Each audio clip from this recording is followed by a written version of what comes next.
Ayan. Sabi ni Pion SB, Boss Pasigaw, watching here in Seoul. Gaano ka ba kalakas? Baka mapagalitan ako ng mga kapitbahay ko dito. No? Pion SB, shout out sa'yo na nanonood sa Seoul, South Korea. Sabi, Sir Mark, may kumakalat na naman propaganda, uuwi daw si Digong nila. O ewan ko dyan sa mga yan. Paulit-ulit naman yung mga yan eh. No, puro ganyan naman yung mga yan. O, uuwi na sa September. Diyos ko po. Sino mga gumagamit ng mga yan? Yung mga PDP, maiuwi nila si dating Pangulong Duterte. Ang totoo, wala. Hanggang matapos at kailangan matapos yung paglilitis ng dating Pangulo. Saka lang masasabi kung uuwi o mananatili doon. O, di ba? O, ngayon, sabi ni Cheryl Santa Maria, aba, mag-like kayo, kukunti ng like. O, ilan ba like natin? 4,300 viewers. Umabot na naman ng 1,000 eh. Kung ayaw nila, okay lang. Hindi naman nagtatampo yung Mark Ramos. Hindi, yung mga simpleng pagpindot nyo po ng like na yan, malaking bagay na po sa mga content creator yan. Malaking bagay na po doon sa mga live streamer yan. Kasi kapag ka mas madaming like, mas isineshare po, mas naaabot yung mga kapitbahay yung mga DDS. No, nitong ano natin, nitong live natin. Oh, mas lalong mabubwisit. Oh, di ba? Kung kaaway nyo yung mga kapitbahay yung mga DDS, oh, i-like nyo lang 'yan, no? Para umabot sa kanila yung video natin pag napanood, no? Sasama ang kalooban. Sasakit ang dibdib. Oh, pagka sumakit ang dibdib, kunyari kayo ay mahal nyo sila, isakay nyo kung sa may sasakyan kayo, ihatid nyo sa pinakamalayong ospital. Di ba? Ma'am Lynn, lagi akong nanonood sa iyo, Mark. Salamat po sa inyong super sticker. O, dito na ho tayo, mga kababayan. No? Camille Villar. Sa hindi po mga nakakaalam, ngayon lang po nakikinig sa mga political vloggers. Ngayon lang po nakinig at nakapasok dito sa ating channel. Camille Villar, alam na alam niyo naman po na si Camille Villar ay anak ni Cynthia Villar, mga kababayan. Na numero 1 na kumontra ho doon sa gustong mangyari ni Senador Risa Hontiveros na magbigay ng mga pabahay sa mga mahihirap na condo unit style, condo style. Ibig sabihin, may konting garbo, no? Pero magbabayad po yung ating mga kababayan ng humigit kumulang 1,500. Pero ayaw ni Cynthia Villar. Hindi ko alam kung bakit, no? Sila din daw po ang may-ari ng Prime Water na hanggang ngayon ho, pati po si OG Diaz ay nagrereklamo. Wag na daw kayong mamigay ng bahay. Ayusin nyo na lang daw po yung isa sa numero 1 kailangan ng mga nakatira doon sa mga nasasakupan ng Prime Water kasi wala daw walang tuloy yung Prime Water. At tingin ko, baka ito ang dahilan, ito ang mga dahilan kung bakit gusto nilang manatili sa kapangyarihan. Kapatid po niya ni Camille Villar, si Mark Villar, mga kababayan, na hanggang ngayon ho, tahimik pa din po. Bagay, yun naman ang ipinangako sa atin, yun naman yung kanyang sinabi sa atin no? Si Mark, tahimik lang. Bumagsak na po't lahat yung tulay na ipinagmamalaki nila dati na tatak DDS, tatak Duterte, bumagsak na ho. Hanggang ngayon ho, tahimik pa din ho. Hindi pa din ho nagsasalita. No, dati, tatak Duterte. Yung mga gano'n. Tatak Duterte. Bumagsak ho, ibang tatak na daw ho. No, tatak na daw po ni Pangulong Bongbong Marcos at tatak na daw ho ni Noynoy Aquino na dating presidente natin, di ba? Tarantaro at Orlando Boral ng Perla Tondo. Aba, taga Tondo. Magkadikit lang tayo dati. Kami, Coral. Tapos, Pilapil. Sunod, Perla. Di ba? Diyan ako lumaki. Pero pinanganak ako sa Franco Street, Tondo, Maynila. Corner ng Pacheco at ng Pitong Gatang. Ayan. Dito na ho tayo. Dahil sa kasalukuyan po, no, because of the rice tariffication law na ang author ay si Cynthia Villar, mga kababayan, no? Ay si Senadora Cynthia Villar ay ang nag-i-import po dito ang mga private companies. Hindi po nahahayaan ang government na mag-import, mga boss chief amo, sir. So ano po ba ang nangyari diyan, mga kababayan? Napakasimple lang ho, no? Kung kumbaga ho, mga boss chief amo, sir, ang pinaka pinigilan nila yung NFA na na magkaroon ng regulation o hanggang dito lang dapat ganito ganyan. Napakababa, no? Nilagyan nila ng ceiling yung presyo ng bigas natin.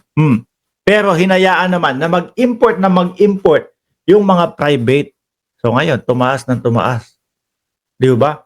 Tumaas ng tumaas. At yung mga pribado, yung malalaki, nakakapag-import ng bigas, mga bossing. At etong mga farmers natin, dahil sa bagsak ang presyo ng bigas, hindi pwedeng umangat kahit konti. Lugi. Ano ang magiging epekto niyan?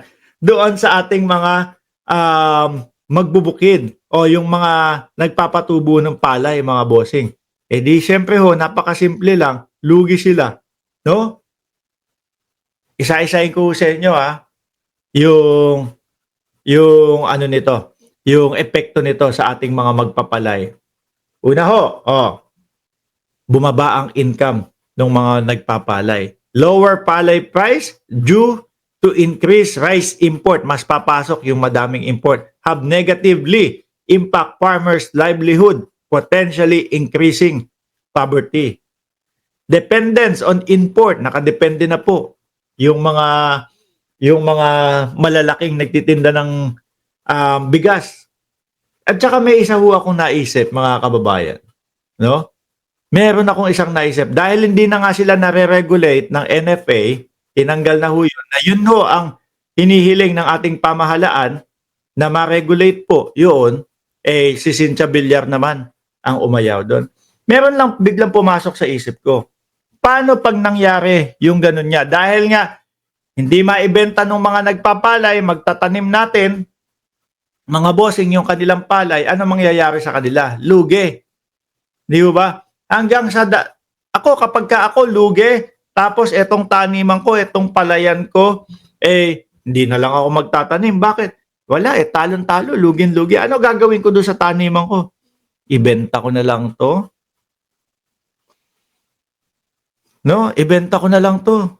Wala na akong kinikita, gawin ko na lang pera. Hanap na lang ako ng ibang negosyo.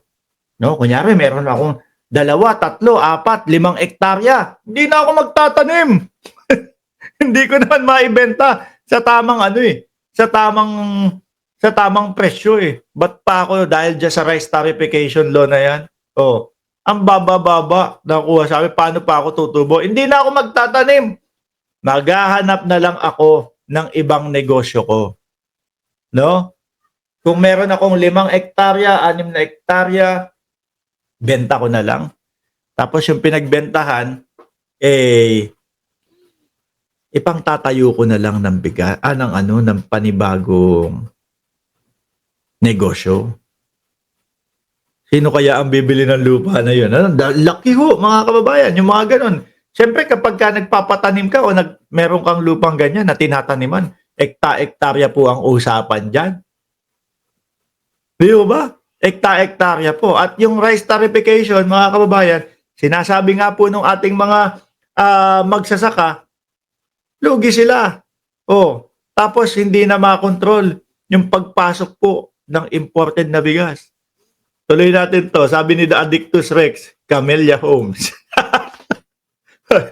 Camellia Homes. Hindi kasi, sa akin lang naman, sa akin lang naman, mga kababayan, kung ako, isang nagtatanim at wala akong magawa kasi hanggang doon lang. Ang puhunan ko sa pagtatanim, ganito. Tapos, eto lang. Yung aking pwedeng maging presyo. Hindi na lang ako magtatanim. Ibebenta ko na lang yung lupa ko tapos itayo ko ng bagong negosyo na kung saan kikita ako ng mas maayos. Ibebenta ko. Yung mga hektaryang mga lupa na ganyan, sino po ba yung mga bumibili ng mga ganyan? Siyempre, yung mga nagpapatayo ng mga subdivision. Kung sasabihin mo naman na, binebenta ni Mark yung kanyang lupain doon, no?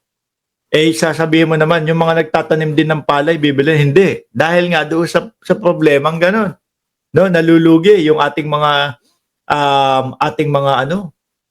mga manananim ho. No, hindi din bibili. Bibili niyan yung mga talagang mga malalaki, makakapal ang bulsa, no? Oh. Sabi ni Addictus Rex, Camellia Homes. Nandiyan si Boss Banat Bayo. Oh, suportahan niyo po yung channel niyan, mga bossing, no? Magaling hong vlogger 'yan. Mamaya naka-live na ho 'yan. 4 na oras kung mag-live ho 'yan, mga kababayan. Bago ako matulog, pinapakinggan ko 'yan. Hanggang sa pagkagising ko, pinapakinggan ko ho 'yan. Hanggang sa pagtatapos ng pagjajabol, nakikinig pa. Nakikinig pa din ako diyan. Oh, ayan si Banat Boy. Tanong Boss Mark, ano ang tinanim sa wet po ni Roque, no? Good day po sa lahat. Sa wet packs ni Roque. Ewan ko, baka hotdog. Baka hotdog. Oh. Anyway, tuloy. Kaya po noon pa po hinihiling ng administrasyon na magbigay po ng power o yung sa NFA nga para ma-regulate ulit, di ba? Magkaroon po ng amendment sa rice tarification law na ang author ay si Cynthia Villar patungkol po sa karapatan at authority at power ng NFA, pero ito ay hinadlangan po ni Senator Cynthia Villar. So kayo na po ang mag-research. Oh, di ho ba, mga kababayan? Ngayon, madaming nagsasabi, 12-0 kami, Mark, pero nabawasan na ho yan dahil kay Amy Marcos, 11-0 na lang. Ibig sabihin, iboboto nila si Villar. No? Isip-isip pa din ho tayo, mga kababayan. Ngayon po, inia-announce, no? Pinopromote ni BP Sara itong si Camille Villar. Dahil nakikita niya, isa sa pwedeng mag-judge si Camille Villar kung sakaling, hindi, magiging judge si Camille Villar doon sa kanyang impeachment, no? Pag nanalo to. Kayo na po ang bahala, mga kababayan. Kung iboboto o hindi si Villar. Dahil ang nakikita ko dito, lalo na't dahil ngayon, medyo ang tingin ko nanganganib yung kanilang kandidatura eh. Bilyon na daw po ang gastos hindi pa din pumapasok sa top 12. Kaya naman, yung paglapit doon sa mga DDS, kumbaga, yun po ang signos o senyales, mga kababayan, na na wala na. No? Talagang ramdam nila na hindi sila iboboto. Di ba? Ngayon, sabay babanatan ni Inday Sara Duterte. Impeachment. Hearing. Pag nag-judge ka, baka naman, no? Inendorso kita. Alam nyo na kung ano ang gagawin niyan bilang judge o huwes sa impeachment ni Inday Sara Duterte. Mga boss, chief amo, sir, magpapaalam na ho ako. Maraming salamat. 4,000 viewers. Kanina, 4,500 viewers, no? Huwag nyo pong kalimutan na mag-like, mag-subscribe, and mag-share dito po sa ating channel. Maraming salamat and God bless po sa ating